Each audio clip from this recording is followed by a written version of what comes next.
we see a brand new chapter opening in India's car market. And that is that Indian consumers are moving from wanting low-cost vehicles to get them from point A to point B to something more substantial, more prestigious.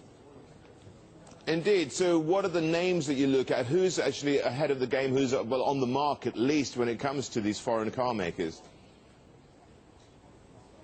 All right, you have the big three that have dominated the market here to date. That's Maruti, Hyundai, and Tata. But coming up strong are challengers from the Western markets, in particular Ford, GM, and Volkswagen. And what they're doing is bringing new product at significantly lower prices, but offering nice options and nice performance that the Indian consumers are now aspiring to. That's an interesting combination. Will the Indian consumers trade up from function to something more prestigious? That's the expectation.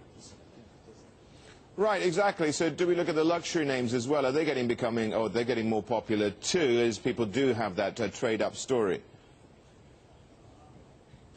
From a very, very low base, you know, luxury cars are escalating. The demand for cars, Mercedes, BMW, even Bentleys, climbing very, very rapidly. But keep in mind, luxury car sales in India are less than 1/20th of what they are in China. So we're talking about coming off a tiny base with dramatic growth rates up.